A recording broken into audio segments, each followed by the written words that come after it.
32 et vous êtes bien sur RMC et BFM TV. Bonjour Michel-Édouard Leclerc. Bonjour Apolline. Merci d'être dans ce studio pour répondre à mes questions et pour nous éclairer. Il y a plein de sujets dont je voudrais parler avec vous sur l'essence, sur l'emploi, sur le coca évidemment, sur les prix. Vous avez eu un mot, Michel-Édouard Leclerc, dans ce contexte où quand même on a l'impression que tout le monde est morose. Vous avez dit que vous étiez plutôt confiant pour 2025. Confiant sur quoi? Pourquoi? Oui, pas optimiste, mais confiant, parce que je trouve que à travers tout ce qui se passe dans le secteur où j'ai un observatoire, la distribution, c'est un formidable observatoire des comportements de la société française. On voit que les consommateurs français, sans retrouver le moral vraiment, sont dans l'attentisme et pas du tout dans la morosité. Ils attendent des décisions. Je vous dirais comment je vois sur quel secteur et tout ça. Mais dans les magasins, même si ça se précipite pas, on sent aujourd'hui que les consommateurs sont là. L'année a fini. Tout le monde disait que ce serait une mauvaise année, et finalement, les entreprises qui étaient très actives commercialement finissent une belle année. Dans la séquence, il y a eu des belles foires au vin, une belle Black Friday. Moi, j'y croyais pas trop, mais ça marchait vachement bien. À Noël, beaucoup de jouets nouveaux et tout ça. Donc, ça veut dire qu'il y a un esprit festif qui a pas du tout été atteint. Alors là, on a une météo dégueulasse. C'est sûr que pour aller faire ses courses ou pour aller visiter des musées, pour se déplacer. Mais par exemple, nous, on a des agences de voyage. Je dis pas ça pour le rappeler, mais c'est simplement que c'est plein, par exemple, pour tous les sports d'hiver. Tout ce qui est tourisme pour d'ici le printemps et le début de l'été, c'est plein. L'INSEE, ce matin, explique que les Français, et les consommateurs en particulier, ont retrouvé quand même le moral et qu'ils ont même retrouvé le plaisir de dépenser, quand ils le peuvent, bien sûr. Ouais. Est-ce que ça, c'est ce que vous ressentez, par exemple, par rapport au voyage, comme vous dites? Non, plaisir, je dirais pas jusque-là. C'est plus, il y a de la consolation, il y a de la recherche d'en sortir. La vie politique, c'est stressant. Quand on zappe le soir sur les chaînes d'infos, il n'y a pas tellement d'infos, vous le savez bien. On tente d'en trouver des bonnes nouvelles. Oui. Et donc, aujourd'hui, c'est plus des exutoires, une consommation exutoire. Et donc, depuis le Covid, on a retrouvé le sens de la famille. On va chez la grand-mère, on va chez le grand-père, on bricole. Et donc, nos enseignes, quand elles sont bien en prix, la concurrence entre les grandes enseignes, même spécialisées, ça marche plutôt bien.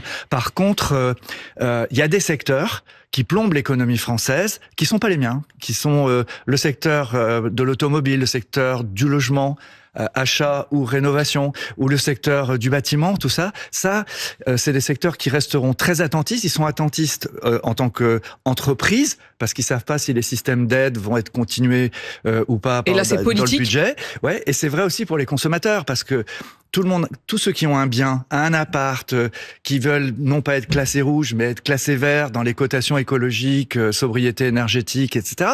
Ils savent pas si les dispositifs qui accompagnent les travaux vont être reconduits. Et donc, c'est pour ça qu'il y a une épargne aujourd'hui très importante. Et ça, vous le ressentez dans la moindre consommation des Français? Ouais, dans la consommation des Français, on a vu une consommation très intelligente qui s'est reportée sur des produits dont le rapport qualité-prix bas, par exemple, les marques de distributeurs ont supplanté les grandes marques, ça c'est très clair. On a une marque, nous, EcoPlus, elle fait, c'est 40-50% de ses gammes, quoi. C'est énorme. C'était une marque d'entrée de gamme, et aujourd'hui c'est la gamme qui progresse. On va revenir aussi sur ce qu'il y a dedans, parce qu'on avait reçu l'association Foodwatch qui s'inquiète du taux de sucre dans les produits les moins chers. Mais un mot d'abord sur les coût des négociations, on le sait bien, en ce moment vous êtes en train de négocier, ça revient chaque année, mais c'est évidemment là que se joue le fait de tirer les prix vers le bas ou non. Est-ce que les industriels que vous avez en face de vous, de l'agroalimentaire notamment, je pense à Danone, je pense à Nestlé, est-ce qu'ils tirent vers le haut? Est-ce qu'ils tentent de faire leur beurre en ce moment dans les négos ou pas? Alors, on a déjà obtenu des choses. Parce que les négos, vous savez, c'est pour les trois quarts, c'est les services juridiques de l'un avec les services juridiques de l'autre. Comment on l'exprime dans le cadre de la loi française, qui est très complexe, qui est la fameuse loi Egalim. Ouais.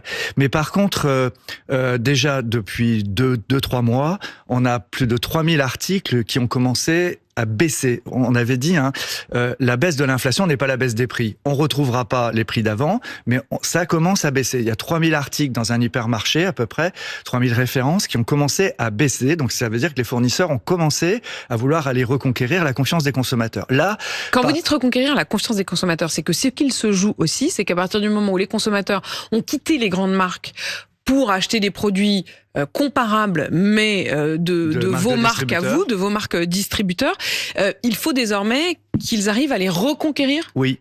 Oui, parce qu'il y en a qui avaient dont les prix avaient énormément augmenté, les grandes marques avaient dévissé, et donc quelquefois ils avaient perdu 6 points de part de marché. Enfin, c'était énorme.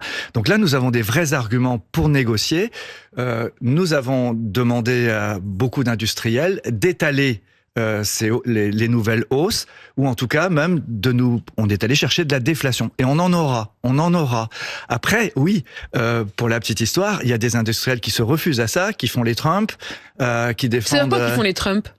Ils sont dans le rapport de force. Ouais, c'est ça. On préfère ne pas vous vendre. C'est vous qui devriez nous payer pour avoir nos produits dans vos rayons. C'est ça que j'appelle faire le Trump. C'est un peu le coq, quoi. Et ça marche, ça, ou pas? Avec nous, ça marchera pas. Non. Mais vous seriez prêt, dans ces cas-là, à sortir certains produits des rayons? Eux aussi. On parle toujours du rapport de force distributeur industriel avec des distributeurs qui se donnent les moyens de virer des grandes marques. Mais dans l'autre sens aussi, l'année dernière, les taux de rupture dans les magasins, c'était les grandes marques qui ne nous avaient pas livré, qui ont essayé de faire le rapport de force, et pas que chez Leclerc. Et donc, là, on est face à des multinationales. Maintenant, moi, je pense que tout le monde fait un peu son kéké dans une négociation. On a jusqu'à la fin février, jusqu'au 1er mars. Mais je pense quand même qu'il y a des arguments. Toutes ces grandes marques ont besoin de vendre aussi. Elles sont cotées en bourse. Elles ont besoin de faire du chiffre. Ça sert à rien de prétendre défendre un prix s'il n'y a pas la vente derrière. Hein, vous voyez? Quelques bouteilles de Coca qui doivent être retirées des rayons. Ça se passe correctement? C'est pas énorme en France. C'était en Belgique beaucoup, et sur les marques, l'embouteilleur est en Belgique, et donc c'est surtout sur des lots qui sont partis vers le centre Europe et en Belgique qui sont concernés.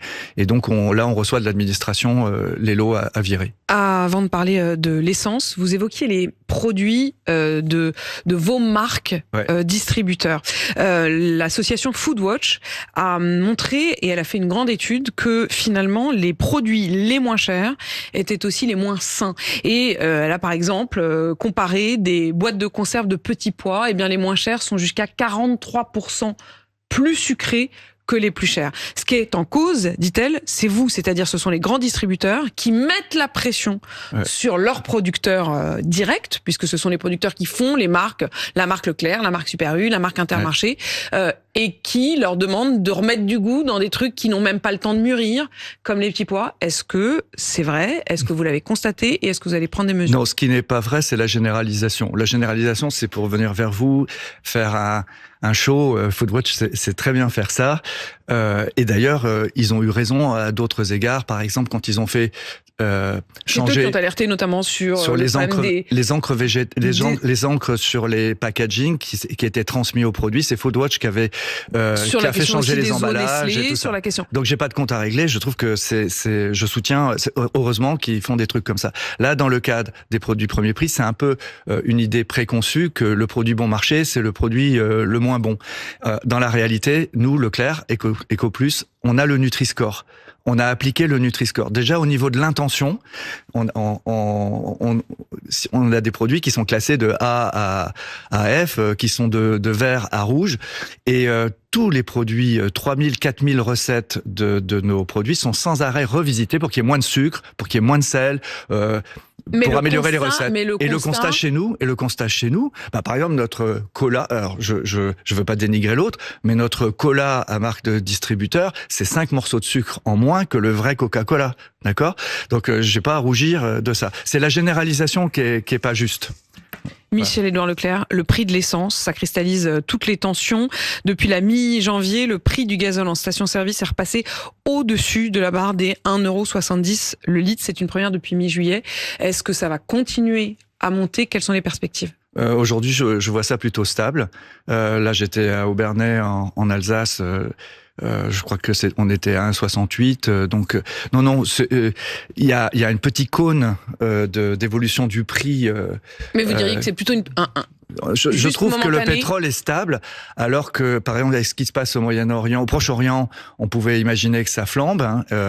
Il y a tellement de tensions et de coûts à jouer pour certains États pétroliers. Et puis, c'est vrai aussi que les déclarations de Trump visant à à forer plus. Bon, ça dit pas grand-chose, mais après à obtenir des drill, États... baby drill, qui était l'expression effectivement qu'il a utilisée dès le jour de son investiture. Ouais. On va forer. Ouais. Alors rien que cette perspective devrait normalement faire baisser le prix des énergies fossiles. Mais vous avez de l'autre côté, il y a d'autres empires au Moyen-Orient qui se disent on n'a pas d'intérêt à cramer le prix du carburant dans tous les sens du terme. Donc d'ailleurs Trump est assez contradictoire parce que d'un côté en tout cas, c'est confus son discours. Il dit on va forer, mais de l'autre côté, il demande à l'Arabie Saoudite tout de suite, pour des raisons géostratégiques, priver la Russie du prix de son pétrole. Il lui demande de baisser son prix du pétrole. Enfin bref, dans ce truc un peu fouillis, il y a plutôt une tendance à la baisse qu'une tendance à la hausse. Michel-Édouard Leclerc, justement, je voudrais vous faire entendre Gérald. Gérald, c'est un auditeur d'RMC que j'ai été rencontrer, voir en Bretagne, chez vous. Il est transporteur. Je suis montée dans le semi-remorque. On s'est arrêté pour faire le plein dans une station essence Leclerc. Et justement, il s'adressait à vous. Le jour que tu l'as devant toi, moi je voudrais y causer à ce monsieur-là. Ah bah, tu voudrais lui dire quoi, toi, si tu avais Michel-Édouard Leclerc devant toi? Parce que quand il nous dit qu'il y a des baisses, je voudrais les voir. Sur quoi tu penses? Parce que quand je viens dans son magasin, là, toutes les semaines ou tous les 15 jours. Tu les fais quand tes courses, toi? Normalement, le samedi matin. D'accord. Tu les vois pas, les baisses? Non. Quand est-ce qu'elles arrivent vraiment dans les rayons, les baisses? Là, ça commence, là. Et d'ailleurs, nous, on cartonne. Dans quel rayon? Alors, c'est tous les produits de beauté, par exemple, on a cartonné. Je suis pas sûr que ça passionne Gérald, les produits de beauté. Oui, mais c'est pas son vital. Oui, alors, de toute façon, si on parle des produits agricoles, là, on est dans un cycle de météo où c'est sûr qu'il n'y aura pas beaucoup de baisse, quoi. Enfin, une terre engorgée d'eau. La prévision que vous avez des conséquences de cette météo, c'est que les produits agricoles vont augmenter de prix. En tout cas, les produits végétaux, oui, tout le monde peut le constater. Soit il y en aura pas, soit ce sera difficile de les traiter, soit quand les terres sont gorgées d'eau, vous sortez pas des beaux fruits. Donc ça, c'est clair. Après, non, mais c'est quand même 3000 prix qui ont baissé. Vous voyez, c'est pas un petit panier de 300 prix comme du temps où avec Monsieur le Maire on faisait des paniers bloqués. On n'en est plus du tout là. On est complètement sorti de cette période-là. Non. J'ai peur de ramener tout à moi, mais Leclerc aujourd'hui, on a encore fait un carton cette année. Les gens viendraient pas si on n'avait pas tenu nos prix, quoi. Vous avez tenu vos prix. La question, c'est aussi la suite et les conséquences en France de la politique sur l'emploi. Ouais. Quand vous entendez des grands patrons, le dernier en date, c'était Michelin ou LVMH avec Bernard Arnault, qui critiquent les augmentations et la fluctuation fiscale en France. Comment vous réagissez? Alors, d'abord, nous, Leclerc, on a 5000 postes à pourvoir cette année. Ça veut dire que... Vous embauchez? On va embaucher 5000 postes. On fait une journée, le 15 mars, on fait un grand... job dating, sorte de speed dating de l'emploi. C'est ça, de l'emploi. On a 160 000 collaborateurs, 87% sont des CDI. On a 27% de seniors. Vous voyez, sur chaque créneau, un petit peu, on cherche d'avoir une marque employeur sympa. Et on n'a pas supprimé, on a autant de caissières qu'il y a 10 ans. Hein, donc, on a vraiment cette stratégie d'employé. Ce qui est compliqué en France, c'est moins ce que dit Bernard Arnault qu'a dit le président de Michelin. C'est-à-dire que sous le pied, on peut donner plus de salaire, tout le monde pourrait donner plus de salaire s'il y avait moins de cotisations et moins de charges. C'est pour ça que moi je suis un militant pour que on rapproche le salaire net du salaire brut, c'est-à-dire toutes ces cotisations payées par les entreprises et par les salariés soient transférées sur d'autres biens. Mon téléphone, là, ça remplace la caissière. On peut payer avec ça. Ça remplace la secrétaire ou le secrétaire. Ça remplace plein de fonctions. Mais ça veut dire quoi, ça? Ça veut dire que ça veut dire que ça paye pas de charges sociales. Ça a tué ou ça a remplacé des emplois. Et les seuls emplois qui restent payent des cotisations sociales et des salariés ou patronales. Et dans un univers de ressources qui se restreint. Vous seriez pour permettre de baisser en quelque sorte les cotisations sur les emplois humains et augmenter à l'inverse, des taxes sur des objets ou sur le numérique ou sur les téléphones. C'est pas la caissière qui devrait payer des cotisations sociales, pardon, c'est pas le caissier qui doit payer des cotisations sociales, c'est la caisse enregistreuse. C'est pas le guichetier de banque, c'est l'application, c'est le numérique. Il faut faire payer les cotisations à tous les biens qui concurrencent le travail. Et pour moi, c'est ça, c'est la fiscalisation des charges sociales. On a un modèle idéologique où seul le travail paye, est une sorte d'assurance vie pour les retraites, etc.